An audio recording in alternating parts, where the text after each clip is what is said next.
Em discurso na China, Lula voltou a criticar o tarifaço do presidente dos Estados Unidos, Donald Trump. O petista afirmou que a imposição de tarifas arbitrárias só agrava a situação, referindo-se aos desequilíbrios no comércio mundial. Vamos assistir. Situações de crise mostram que a prosperidade de longo prazo requer trocas equilibradas e economias diversificadas. Sempre existiram distorções no comércio internacional, especialmente no intercâmbio de produtos agrícolas, cujo tratamento nunca avançou de forma satisfatória na OMC. A imposição de tarifas arbitrárias só agrava essa situação. Para construir um futuro compartilhado, é necessário reduzir as assimetrias entre os países.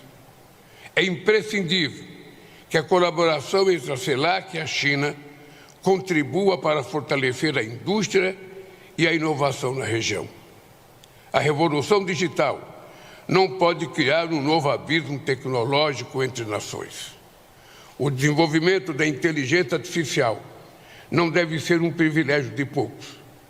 Uma transição justa para uma economia de baixo carbono também exige amplo acesso a tecnologias de energia limpa.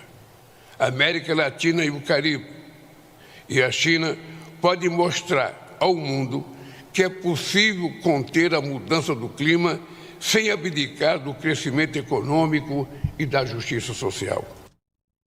Duda, eu já passo a palavra para você, que escreveu a nota A Salada Russa do Quebra-Cabeça Chinês de Lula. Pois é, o Lula falou várias coisas equivocadas, fora de contexto, problemáticas, porque podem gerar problemas para o Brasil. Bom, para começar, ele vai lá do lado do Xi Jinping e começa a mandar umas mensagens para o Donald Trump, presidente dos Estados Unidos. Acho que isso daí foi o mais grave. Então, perdão, pode continuar, depois vou chamar um outro vídeo em complemento ao que você está falando. Tá. Ele diz ali a questão, então, dos Estados Unidos colocarem impostos para países, né, para vários países. Ele fala até do planeta Terra, acho que é esse o vídeo que está pensando em mostrar. Só que a situação é que no final de semana, agora, esse último final de semana, Estados Unidos e China meio que fazem um acordo, né? Um acordo ali temporário, mas de não colocar aquelas tarifas altíssimas de 145% ou 120%, o número ficava, né? Cada hora um trocava, né? O outro falava 6%, e aí... Só que isso estava sendo organizado. E esse acordo temporário, ainda que não seja definitivo, é o momento em que a negociação está acontecendo, né? Os Estados Unidos estão cobrando coisas, a China está cobrando coisas e vendo quem consegue concessões da outra parte. Aí, nesse momento, o Lula vai lá na China e começa a espezinhar os Estados Unidos. Quer dizer, não faz sentido nenhum ele falar isso nesse momento. O risco é os Estados Unidos ou Trump ficarem incomodados com essa posição do Lula e ainda sobrar aqui para o Brasil, que até agora passou meio que tranquilinho nessa guerra tarifária, né? Como todos os outros países, exceto a China, o Brasil está com tarifas de importação só de 10%. Então era para ficar pianinho nessa história, mas o Lula vai lá e começa a criar esses riscos para a gente. É exatamente esse o tema do vídeo que ele falou agora, que a gente vai chamar, onde ele se mostra como defensor do livre comércio antes do acordo a fechar com os Estados Unidos, né? Vamos ver. É preciso que a gente tenha consciência que nós precisamos trabalhar juntos. É por isso que eu não me conformo com a chamada taxação que o presidente dos Estados Unidos tentou impor ao planeta Terra do dia para a noite. Porque o multilateralismo, depois da Segunda Guerra Mundial, foi o que garantiu todos esses anos de harmonia entre os Estados. Não foi o protecionismo. O protecionismo no comércio pode levar à guerra, como já aconteceu tantas vezes na história da humanidade. O que nós queremos é o multilateralismo para que a gente possa praticar o livre comércio. O livre comércio. A gente exporta o que a gente quiser, a gente compra o que a gente quiser, sem precisar ninguém tentar impor qualquer diminuição na soberania de nenhum país. Ricardo Kertzmann, pensando sobre justamente essas frases de Lula, essas declarações, ele se coloca como o grande defensor da China, mas a China precisa de defensor? O comércio exterior precisa do Brasil encabeçando esse libelo contra o Trump? Olha, ouvir o presidente Lula falando em taxação, sendo contrário à taxação, parece que ele não é presidente do Brasil e parece que o ministro da Fazenda dele não tem o apelido de Taxade. A gente vive num país em que quase 35% do PIB é despejado do setor privado para o setor público em forma de impostos. O Brasil, ele está entre as 10 maiores nações do mundo, economicamente falando, mas só participa com ínfimos 2% do comércio global, justamente porque é uma nação muito fechada. Inácio, em 2020, apenas 9 países tinham tarifas de importação médias mais altas que do Brasil. Eu vou ler aqui o nome dessas nações para a nossa audiência entender do que eu estou falando. Argélia, Argentina, Butão, Camarões, Comores, Gabão, Irã, Venezuela, Zimbábue. 9 países têm tarifas médias de importação maiores que a do Brasil. O presidente Lula e o PT, historicamente, nunca foram favoráveis ao livre mercado, nunca foram favoráveis ao livre comércio, à globalização. Ao contrário, ele tem toda a razão de criticar o presidente Trump com esse tarifaço dele, porque não faz bem nem para os Estados Unidos, nem para o Brasil, nem para o mundo. É uma ideia completamente idiota essa guerra tarifária. Só que o presidente Lula não tem a menor legitimidade, não tem a menor moral para poder criticar isso. Porque ele sempre foi contra o livre comércio e ele sempre foi a favor de tarifas. Não é à toa que todos os governos petistas vivem de aumentar impostos e nunca cortar receitas. Aliás, é interessante você mencionar isso sobre as tarifas, as taxas, os impostos de Lula, porque só de impostos o brasileiro médio tem que trabalhar 149 dias por ano só para pagar impostos. Então, se a gente levar como consideração o ano passado, a gente ainda tem que trabalhar até o dia 3 de junho para quitar os nossos impostos desse ano. Só a partir de 3 de junho o que você ganhar realmente é seu. E ele está lá defendendo a China, pobrezinha, enquanto nós aqui temos essa condição acima do mundo, talvez, para sermos os grandes defensores do livre comércio. Como disse o Duda, inclusive, vamos lembrar, o Brasil ainda não fez esse acordo com os Estados Unidos. Comenta-se que o Geraldo Alckmin estaria negociando lá silenciosamente, ou alguns enviados também dos nossos ministérios concernentes a esse tópico, mas por enquanto nada.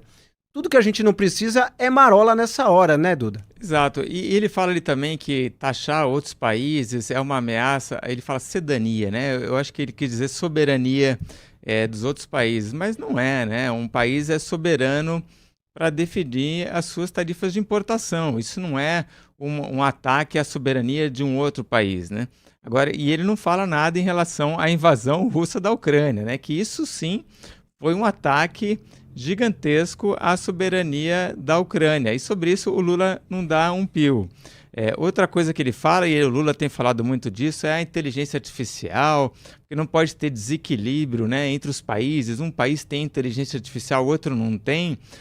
Ele não enxerga que hoje todo mundo está usando inteligência artificial, né, várias profissões, e é uma ferramenta que melhora a produtividade e que é muito acessível, né? Várias das ferramentas de inteligência artificial hoje são de graça. Então, assim, não faz nenhum sentido ele achar que alguns países têm inteligência artificial e outros não têm, e por isso tem uma grande injustiça no mundo. Acontece que o Lula é um grande ressentido e sempre tenta ganhar algum capital político, né? Mostrar alguma virtude dizendo aí que é contra essa desigualdade no mundo, né? Mas não tem desigualdade nenhuma. O importante aí é que cada país e cada pessoa faça o melhor uso da inteligência artificial possível. Ainda falando sobre Lula, ele se reuniu com o presidente da empresa estatal de defesa chinesa Norinco, Cheng Defang, nesta segunda-feira, dia 12. De acordo com as fontes oficiais, a estatal chinesa opera na indústria de defesa, além de projetos voltados à infraestrutura, como construção de rodovias, ferrovias, usinas hidrelétricas e estações de tratamento de água. No entanto, a Norinco é muito mais do que isso, como aponta uma reportagem do site Político, publicada em março de 2023. A matéria diz que Norinco enviou 1.000 rifles de assalto CQ-A, inspirados no M16 americano, para uma companhia russa chamada Tekrkin, em junho de 2022. Mesmo estando na categoria de rifles de caça civis, os rifles podem ser usados por militares. Rifles de assalto da Norinco, modelo 56/1, já foram encontrados com terroristas do Hamas e em barcos na direção do Iêmen, país dos terroristas Houthis. Os blindados que atropelam manifestantes e manifestações democráticas na Venezuela também são fabricados pela Norinco. Como mostramos aqui ontem, o Lula posou mais uma vez de pacifista ao defender a sua ida à Rússia, onde abraçou o ditador Vladimir Putin ao lado de outros 26 não eleitos líderes mundiais. Só tinha de democrata ele e o presidente da Eslováquia. Duda, qual a sua avaliação sobre essa contradição ambulante que é o Lula? Pois é, eu chamei isso num artigo daqui da Cruzoé de pacifismo militarista, né? Que o Lula ele é pacifista para alguns, então quando a União Europeia ou os países europeus estão falando em comprar, investir em armas, ele fala, pera lá, isso não pode. Mas ele adora aplaudir e apertar a mão de presidente de empresa de defesa de ditaduras, né? Então, assim, ele é militarista quando está falando com ditadores, super apoia a produção bélica, investimento em armas, mas bastou a Europa falar que vai investir em armas para se proteger da Rússia, ele fala, pera lá. Né? E aí, vamos lembrar o que o Lula fez aqui nos últimos dias. Sexta-feira, dia 9, ele vai para Moscou, participa da parada militar do Dia da Vitória, para comemorar lá os 80 anos da vitória dos soviéticos sobre os nazistas, e vê passar, senta ali na arquibancada, ele e a Janja, e está passando drones usados na guerra da Ucrânia, tanques usados na guerra da Ucrânia, 1.500 soldados que participaram do Dia da Vitória já tinham experiências na invasão russa da Ucrânia e ele está ali aplaudindo e achando tudo lindo.